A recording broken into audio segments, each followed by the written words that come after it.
Welcome to Pushback. I'm Aaron Maté. Joining me is Nicolai Petro. He is professor of political science at the University of Rhode Island, editor of Ukraine in Crisis, and author of the forthcoming book, The Tragedy of Ukraine. Also a board member of the American Committee for U.S Russia Accord. Nicolai Petro, thank you for joining me once again. Nice to be with you, Aaron. Let me start by asking you your views on the Russian invasion so far. Were you surprised that Russia went ahead with this invasion, and your thoughts on how it's going so far? Yes, I was with the mainstream policy analytical community in not taking the intelligence assessments that we were being given as gospel. And I thought that if Putin had demonstrated them to be false, that he would have had the upper hand in the long run in negotiating. But I was wrong. And as a lot of people that I admire who are older and wiser than I, like Jack Matlock, for example, is also admitted and said the same thing. So this is a tragedy, a word I use a lot, but also a disaster in the mutual relations between Russia and Ukraine in the European context.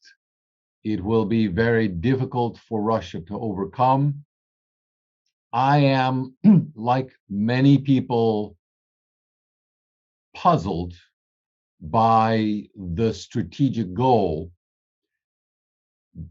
but I do understand the logic of his explanation as to why he felt there was no alternative for Russia strategically but to act, and to act now. So the argument is threefold. One, that Russia got a flat rejection of any negotiation on a key red line for Russia, which was further expansion of NATO, along with two other key demands that were in Russia's vital security interests: the placement of strategic weapons aimed at Russia on its border, specifically in Ukraine, which could have occurred and was already being negotiated regardless of NATO membership. For example, Britain had made an agreement to build an alternative port and to fund it and subsidize it for Ukrainian armed forces on the Black Sea.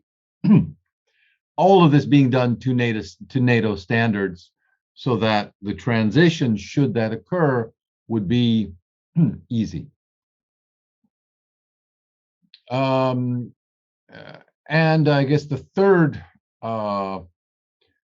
concern, which was rejected, was a restoration to the conceptual framework of NATO before expansion that was ratified in a different international organization, the Organization on Security and Cooperation in Europe, namely the vision of a Europe in which Russia would be a co-constituent of the security framework. The Russians refer to this as indivisible security. So when you strengthen your security by joining whatever alliance, making whatever agreements, you have the right to make. You do have the right to make that, but you should not do it in as a zero-sum game with respect to our security. You should be taking our security interests into account, just as we should be taking your security interests into account. But one country's security can't come at the expense of another country's security. That's right. And this would require either the expansion of NATO to include Russia or some alternative organization. Because the way that NATO expansion was conceived and being executed was de facto excluding Russia. Didn't matter what kind of organization it claimed to be, it was in effect creating a dividing line by never admitting Russia. Remember, there were at least 3 that we know of public efforts and proposals by Russia, or requests, I should say, to be considered for NATO membership, begin the process, and all of those were turned down. So the prospect moving forward was of NATO being and the non-Russia, the security organization aimed at excluding Russia from European security.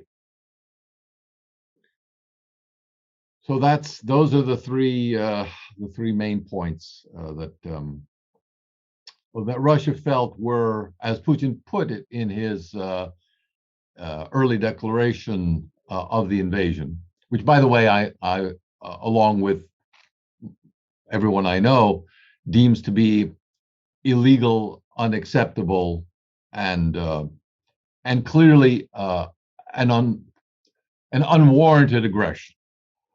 But that doesn't really matter from a realist perspective, as John Mearsheimer will tell you. It's not about perception. It's not about what people claim. It's about what the other side believes that you might do to them. That's the bottom line for security interest. And Russia felt all this combination, along with the end of the Minsk Accords and the fact that the policy in Ukraine, which Putin is trying to reverse by pursuing a policy of what he calls denazification, is in fact a slow drip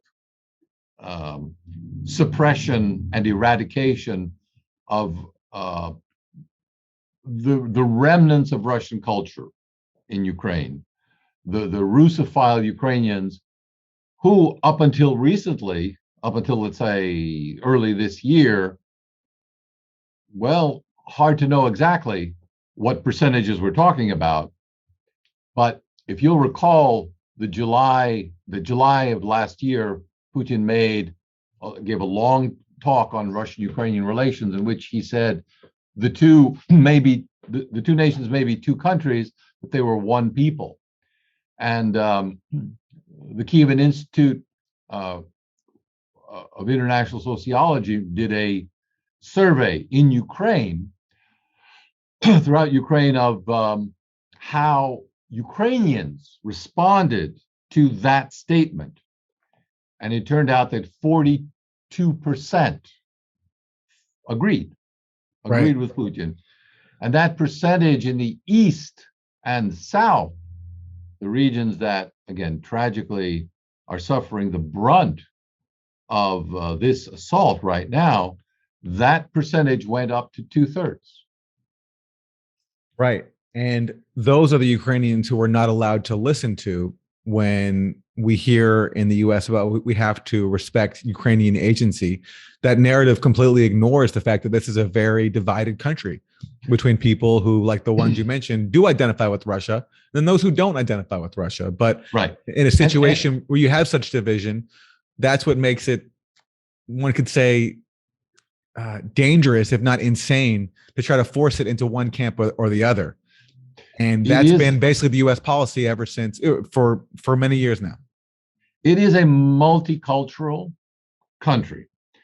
Putin prefers the term pluricultural, and the reason to use that term is to remind people that multiculturalism refers to the individual's choices to be of one or more cultures, or to be even of a distinct culture from the majority.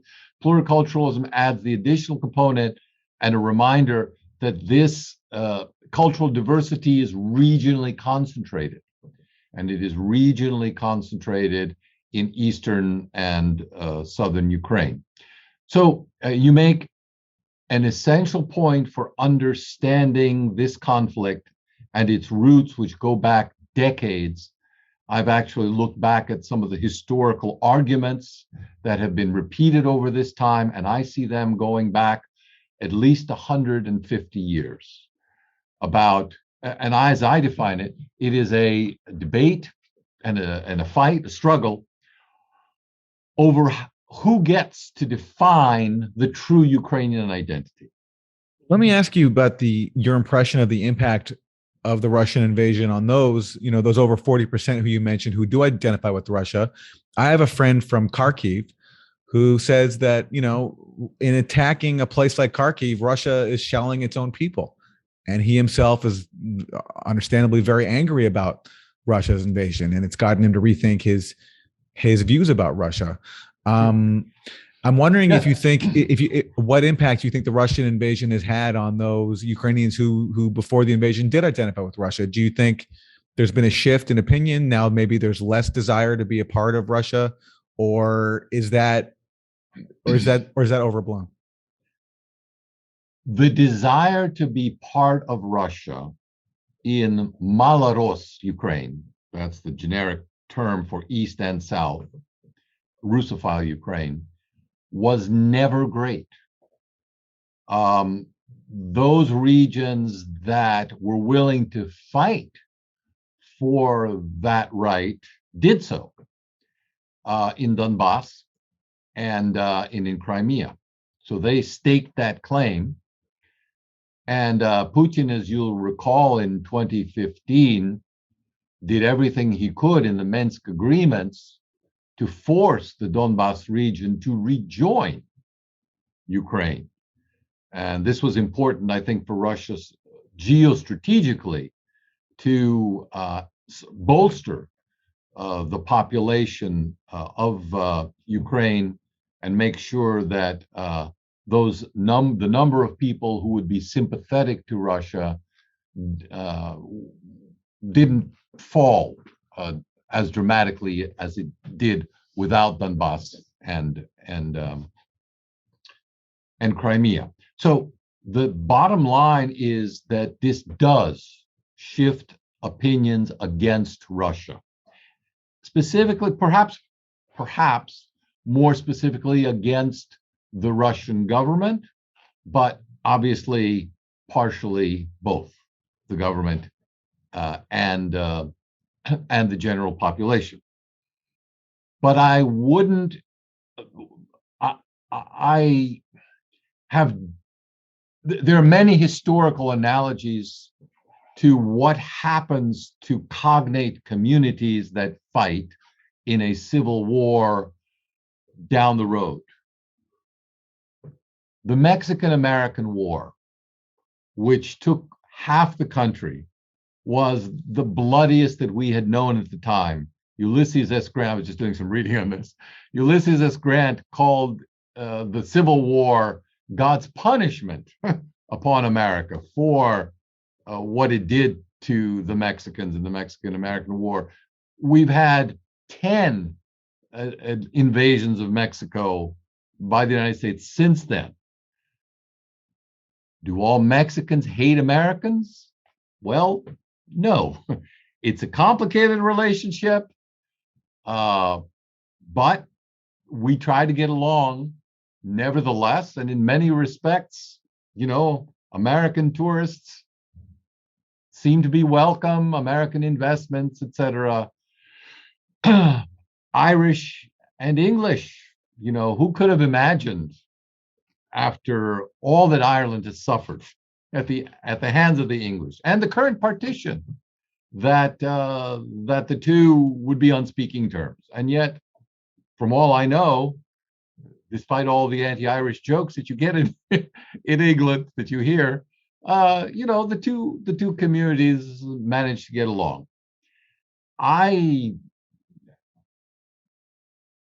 hope that in the long run, that sort of civility will trump current passions and anger. You talk about Zelensky. He's now portrayed widely in the Western media as this hero who's standing up for his country, defending his country. I'm curious your thoughts on the position that he was put in because he ran on a platform of peace with an overwhelming mandate. Huge percentage of the country voted for him, promising to make peace, to basically put an end to the war in the Donbas that's been going on for 8 years. And he comes in and he immediately faces threats from the far right of Ukraine. He was threatened with even the loss of his government. People threatened to overthrow him if he implemented the Minsk Accords.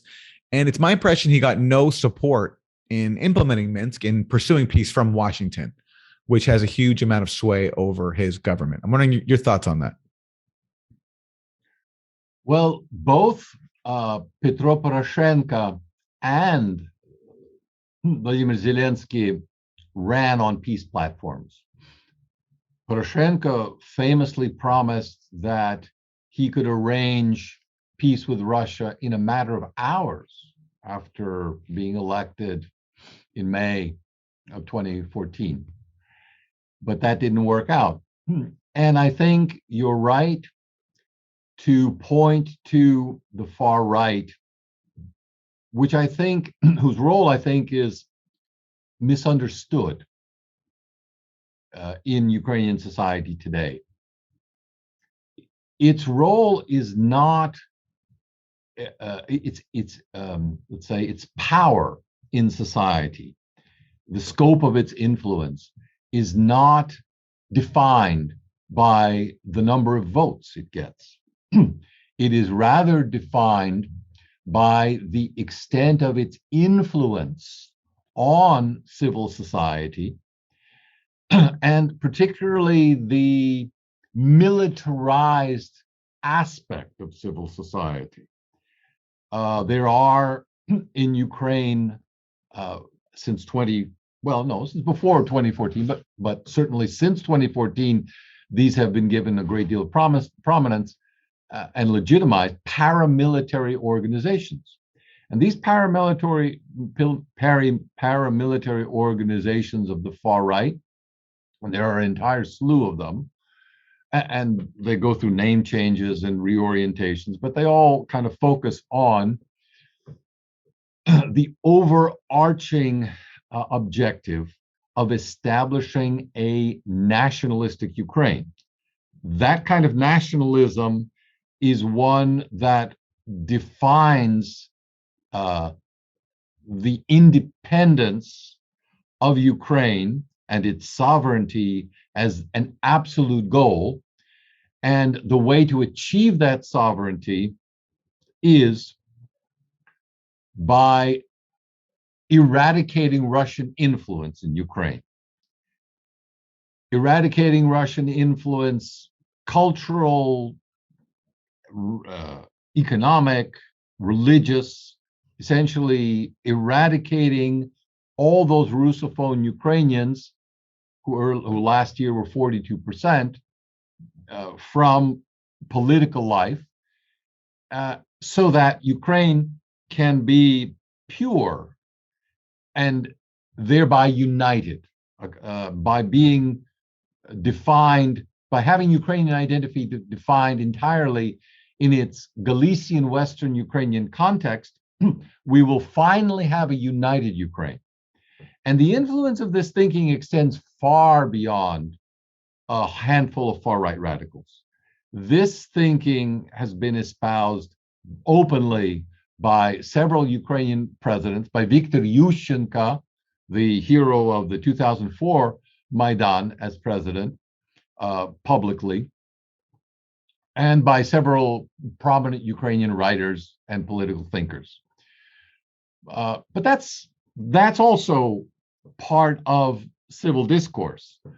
What the paramilitary aspect adds to it, however, is that this myth and this the status of these paramilitary groups was greatly heightened by their role in forming the vanguard of the defense of the Maidan, of playing essentially the key role in the success of the Maidan, in its when that struggle against the Yanukovych regime shifted from being this is the a coup in public 20. This is the in coup in 2014. 2014. Yeah. Shifted from being a peaceful demonstration to a violent demonstration. These far-right organizations, most prominently the right sector, but there are others as well, Trizub, C14, that these organizations really stepped up and assumed the defense of the Maidan in a military capacity and organized the potential military retreat of the Maidan. Had the Yanukovych regime attacked and dispersed them, they were setting up, as Andrei Parubi, the later speaker, pointed out, they already had a backup plan to hole up in Western Ukraine and continue the military struggle for Ukraine from there. Now, on that point, I just want to say that there was recently a leader of the C14 neo-Nazi gang gave some public comments shortly before the Russian invasion in Kiev, where he said that the neo-Nazis were responsible for 90% of the effectiveness of the Maidan coup's success. And without them, without the neo-Nazis in the Maidan, the whole thing, in his words, would have been a gay pride parade. Націоналістичні ідеї. Націоналісти якби були там ключовим фактором однозначно і на фронті. Зараз дуже багато є спекуляцій. Ну, нациків вже ж було небагато, там, ну, ЛГБТшники, там, посольства кажуть, ну, скільки там було там нациків? Ну, нациків там було там 10% там, ну, запаяних ідейних. Ну, це ж питання в тому, це може так казати лише Йолоб, який не був на війні, не знає, наскільки оцих от 10%, хоча там навіть може даже менше було, я думаю, націоналістів було хай там даже 8%, ну, наскільки це в пропорції ефективності впливу, наскільки це складало просто галопуючи безкінечну підвищення ефективності. Не було б цих 8%, бо ефективність упала б на 90%. То тут не в числі мова. Так само, як на Майдані. Зараз вже почали ліваки, там, фонди Бьоля, там, і так далі перераховувати. Ну, націоналістів там було, там, да, вони були впливові. Там. Та які впливові? Не було б націоналістів, себе це от пішло би сразу на гей-парад. Well, I can't comment on the gay pride, but that sort of claim is indeed one that impresses civil society generally. So one is sort of like the romantic notion that here are our modern Cossack heroes who are willing to fight against the Russian aggressor. And here they are now. They're willing to fight before to recapture Donbas and Crimea, but now they are also in the vanguard of the current defense of the country. So that rallies support to them. But there's another more sinister component, which is part of every military scenario in history, and that is the execution of the fifth column at home. So there are obviously hit lists and killings going on already. We know about them. Mayors that say, well, you know, we're in Russian occupied territory. We have to start to negotiate for, you know, civil, for the humanitarian conditions not to deteriorate. And those people get targeted and taken out. There was a diplomat, a member of the negotiating team that went to meet with Russian officials in Belarus, and he was executed by Ukrainian intelligence on accusations of being a traitor. Right. And the Ukrainian security services are one of those groups in Ukrainian society that has, you could say, benefited or been infiltrated the most by sympathizers from the far right. They've been invited in since 2014. And again, the reason for this is perfectly logical from a nationalist standpoint. You need to have totally loyal troops, loyal to the integrity of Ukraine. And arguably, their assertion is that many of why did we lose? Why did Ukraine lose Donbas? Well, specifically Crimea, because 70% of the security services there were locals, and 70% of the military there went over to the Russian side when they were given a choice of where to put their allegiance. And of course, probably, well, they were worried clearly that something similar would happen unless there was a thorough cleansing of these institutions with troops, with these kind of shock troops. When I speak about this war, I can't fathom that Putin had no other options but to launch an invasion. If his concern was protecting the people of the Donbas, who have been under assault for 8 years, with the help of the U.S. government, which has been arming and supporting the Ukrainian military, then he could have just gone into the Donbas, not the rest of the country. He could have proposed a peacekeeping force, or he could have tried other forms of non-military leverage, like his pipelines that fuel so much of Europe. And also, he also had Germany and France effectively, I think, on his side. Certainly, they were not excited about Ukraine joining NATO. So I don't understand the argument that he had no other options but to launch this full-scale catastrophic invasion, creating over 1 million refugees, killing civilians. It just doesn't fly with me. But I'm wondering your thoughts on that. If someone were to argue, would to say to you that Putin had no other options but to invade, what would you say to that?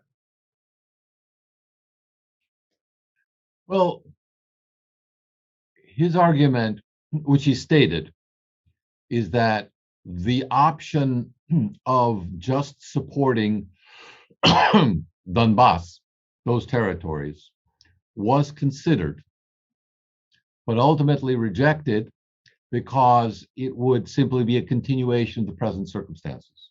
There would be no resolution of the conflict. The issue of NATO expansion, and he underscored this, is no guarantee. Yes, the argument is that this would be delayed. But then his argument is, well, then the next time, however, that you change your mind, when again, we look at you crossly and you don't like this or you don't like that, all of a sudden it'll be on the table. And it becomes not a resolved issue, but again, a potential weapon against us to condition our foreign policy. I think well, let me just say that at this point, so the objective is to break out, as Putin sees it, to break out of a box. But you say, nevertheless, I should say, it could be simply a miscalculation. Namely, if his expectation was, perhaps his expectation was, this would be over in 1 or 2 weeks. If so, we would be talking about this in very different ways. If there had been a popular uprising, if there had been a Crimean scenario, or even a Donbas scenario coming out of this in the first few weeks, 3 weeks, we'd be talking about this in a very different way. Right now, I'm reluctant to talk about the military situation, but I'll say this much about it because it seems to me axiomatic about how the military and diplomacy scenarios interact. Until the military scenario is clear, is really undeniable to both sides, there's nothing to negotiate. It only becomes a subject for negotiation, let's say, if Russia is successful at this point, encircling and essentially it's encircling the main force of the Ukrainian army and then giving it the option of being annihilated or surrendering, then there is something that Zelensky wants and has to give in to negotiate for. If, on the other hand, the Ukrainian armed forces successfully stall, begin to entrench, and perhaps even push back, if there are significant casualties and partisan warfare against Russian troops and losses, then Putin has something to negotiate about as well. So until that situation is something that both sides clearly see more or less the same way, not the way it's portrayed to us, which is largely an emotional roller coaster in the media, but actually that, you know, military specialists can look at and understand and say, this is going this way or that way pretty consistently now. Until that moment, and I don't think it'll be that long, I think within a month that issue should be clarified one way or the other. I don't expect negotiations to move very, very quickly. When you see them moving, that'll be an indication, oh, this hasn't been mentioned on the nightly news, but you know, it looks like this situation now has clarified one way or another militarily. That's why we're seeing these negotiations. Let me ask you to comment on what your sense of the U.S. strategy in Ukraine, how they've used Ukraine as essentially a proxy to fight Russia for many years now. Going back to the 2014 Maidan coup, we know now from the leaked recording of Victoria Nuland, who's now a senior official under Biden, the U.S. played a key role in selecting the new leadership that took over from the government that they overthrew, the Yanukovych government they overthrew in February 2014. I think Yats is the guy who's got the economic experience, the governing experience. He's the guy, you know, what he needs is Klitsch and Tony Book on the outside. He needs to be talking to them 4 times a week, you know. I just think Klitsch going in, he's going to be at that level working for Yatsenyuk. It's just not going to work. Yeah, no, I think that's right. Okay. Then you have a proxy war breakout in the Donbas, where Russia backs the ethnic Russian-speaking rebels. The U.S. backs the coup government in Kiev. Obama was initially resistant to calls from everybody in his administration, including Joe Biden, to arm Ukraine even further, to further inflame the proxy war that the Obama administration helped start. Then you have in late 2016, Lindsey Graham and John McCain and Amy Klobuchar go over to Ukraine, and they meet with the fighters and they promise them more weapons to bring the fight to Russia, in Lindsey Graham's words. Your fight is our fight. Ваша боротьба – це наша боротьба. 2017 will be the year of offense. Рік 2017 рік буде ріком нападу. All of us will go back to Washington and we will push the case against Russia. Ми всі повернемося до Вашингтону і ми будемо відстоювати санкції проти Росії. Enough of a Russian aggression. Досить вже російської агресії. It is time for them to pay a heavier price. Час вже щоб вони заплатили важчу ціну. I believe you will win. I am convinced you will win, and we will do everything we can to provide you with what you need to win. And then under Trump, as Trump is being accused of being a Russian agent, Trump backs off of the Obama policy and authorizes these weapon sales to Ukraine, which continues to fuel the conflict. Trump gets impeached when he puts those weapon sales on pause, which shows the extent to which the U.S. is committed to fueling the proxy war. And that's when Adam Schiff, I don't know if you remember this, but when he said in January 2020, the United States aids Ukraine and her people so that we can fight Russia over there and we don't have to fight Russia here. The United States aids Ukraine and her people so that we can fight Russia over there and we don't have to fight Russia here. So now the fight is coming to a catastrophic end as Russia is invading Ukraine.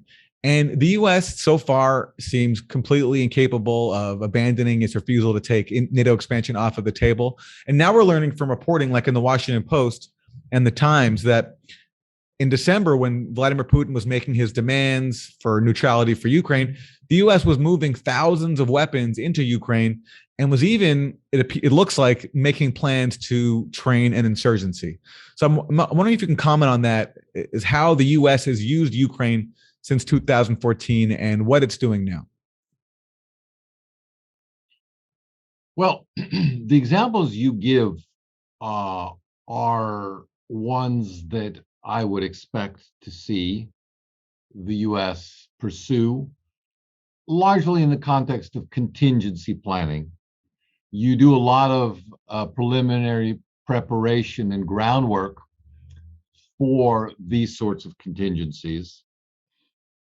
However, there is a larger context to America's attitude toward what Ukraine means in terms of our strategy toward Russia. I've written a couple of times articles which decry U.S. policy as not being about Ukraine itself, because it doesn't take into account any of the complexities of Ukrainian society itself.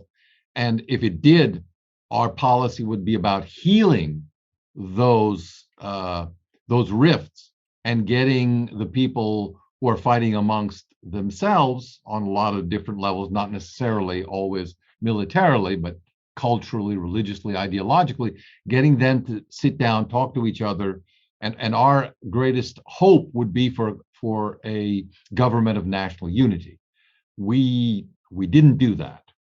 And the reason is because we have another agenda for Ukraine, which has been around for a very long time. And it was most famously articulated and popularized by Zbigniew Brzezinski, namely to ensure that Ukraine never becomes part of Russia again. Because, as he famously put it in his book about the chessboard of Eurasia, something like that, that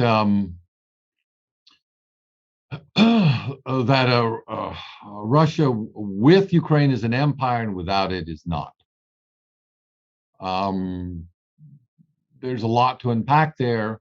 And he himself, to be fair, at certain points was not always sure that that would work out for Ukraine, that it was the best thing for Ukraine.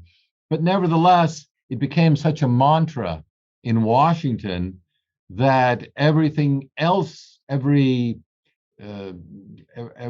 uncertainty, every qualm about our policy was swept under the rug by just saying, well, clearly we have to support Ukrainian independence come hell or high water.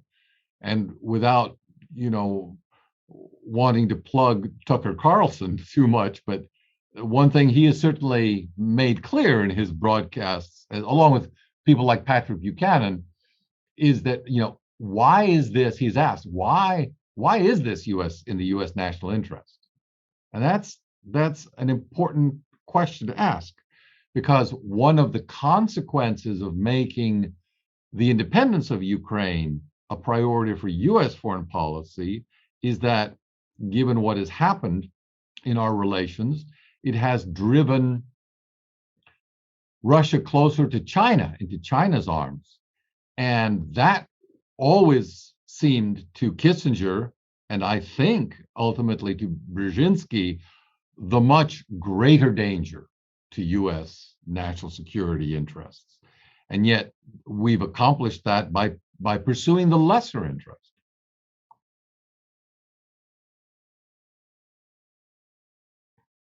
As we're speaking, Victoria Nuland has made some news by claiming that there are biological research facilities inside of Ukraine, and she's worried that Russia will seize them. Does Ukraine have chemical or biological weapons? Ukraine has biological research facilities, which, in fact, we are now quite concerned Russian forces may be seeking to gain control of. So we are working with the Ukrainians on how they can prevent any of those research materials from falling into the hands of Russian forces should they approach. I'm sure you're aware that the Russian propaganda groups are already putting out there all kinds of information about how they've uncovered a plot by the Ukrainians to release biological weapons in the country and with NATO's coordination. If there's a biological or chemical weapon incident or attack inside of Ukraine, is there any doubt in your mind that 100% it would be the Russians that would be behind it? There is no doubt in my mind, Senator, and it is classic Russian technique to blame on the other guy what they're planning to do themselves. There's been speculation that that was a reference to Ukraine having biological weapons labs. I realize this is very speculative, but do you have any thoughts on that this could pose a serious danger in Russia's invasion? Given the history that Victoria Nuland has, and you alluded to the recording of her conversation with U.S. Ambassador Jeffrey Pyatt. What she did in that incident, and perhaps is doing now, is to get ahead of the curve. So there have been reports about these biolabs in the Ukrainian media for months, but not paid attention to and more or less dismissed as not being substantiated.